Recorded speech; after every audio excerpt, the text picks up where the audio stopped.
Joining me now are Judy Meyer, executive editor of the Sun Journal in Lewiston, and former U.S. Attorney Joyce Vance, who went to school at Bates College right there in Lewiston, Maine. So, Judy, first, the governor there is speaking about her love of Lewiston.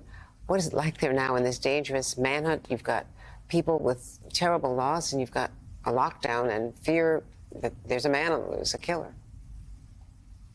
Yeah, I mean, when this was all happening last night and overnight, it was really more like quiet shock.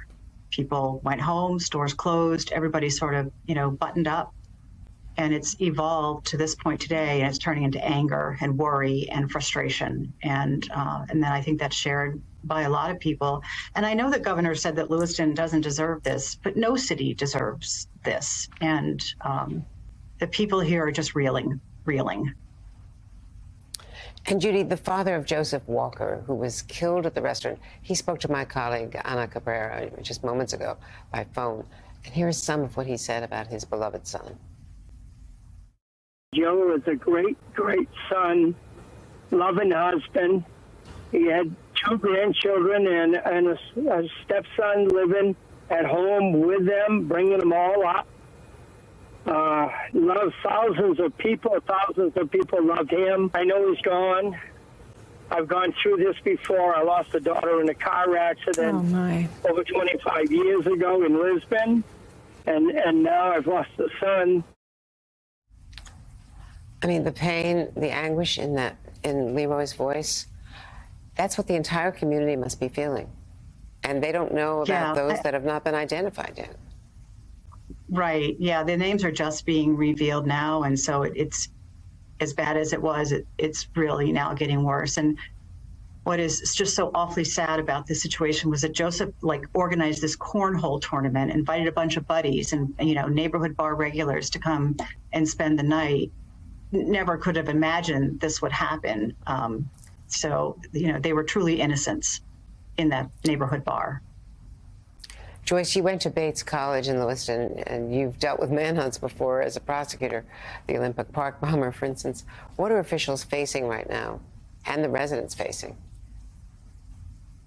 Well, events like this are shocking, and the first job for law enforcement is safety in the community. In other words, identifying and apprehending the individual responsible for the deaths, which is what we're seeing in progress right now. This is a close-knit area when it comes to law enforcement. I've actually been back up much more recently than my college years to work on some of the opioid addiction problems that exist in the New England region. And these state and local law enforcement officials are used to working together seamlessly. Federal officials who are based in Boston will be working with the RAs and the other local offices up in New England to bring all the resources that are necessary to bear, because Andrea, law enforcement faces a challenge.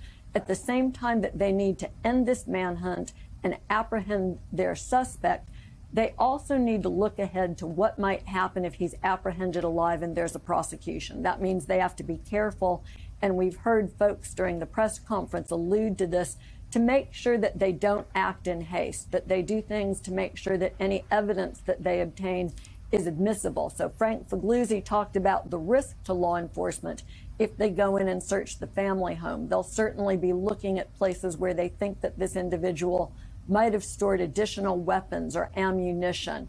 Jim Kavanaugh had referenced the possibility that there could be some explosive devices based on what he observed in the individual's clothing last night. They'll have to be very careful, but at the same time, they'll have to make sure that they abide by constitutional protections for search and seizures, so that if there is a prosecution down the road, they have all the evidence available that they need. And Joyce, what about the suspect's weapon? We're talking about a devastating weapon. Yeah, absolutely, Andrea. And this reminds me so much of the manhunt for Eric Rudolph, who, of course, bombed an abortion clinic in Birmingham and killed a police officer more than 30 years ago. Also engaged in several bombings in Atlanta, including Olympic Park. He, like this individual, made a clean escape after he committed his crimes. He had a military background, and he escaped into a heavily wooded area. So this is the sort of situation that law enforcement has considerable experience with. The technology has improved greatly over the years, and there will be a lot of sort of sensitive equipment and techniques that can be deployed to find this individual. But at bottom, when you have someone who's willing to use a weapon of war against a civilian population, you have to appreciate that this is someone who perhaps does not intend to come out of an arrest alive and is willing to harm others in that process. So law enforcement will execute a lot of care. We see on the screen right now, you're showing some of the armored vehicles that are being deployed, tactical teams from multiple agencies that will be working to create a profile for this individual, to identify where he is likely to be, and to come up perhaps with a plan that might include negotiators to bring about a safe ending to this situation. And Judy, this is the 565th mass shooting this year alone. I know Maine does not have, strong gun laws. It's a hunting state. Long guns are prevalent, but this is a weapon of war.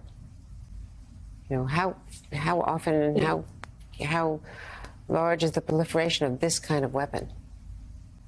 I don't know that we could really say, because often people don't show themselves until suddenly there's an issue. But Maine is also a constitutional carry state. There's no need to get a license to have a gun here. So unless you're otherwise not allowed to own one for criminal offenses or something like that, anybody can purchase a gun and carry it around. They could be carrying it down Main Street this afternoon, and it's constitutional carry here.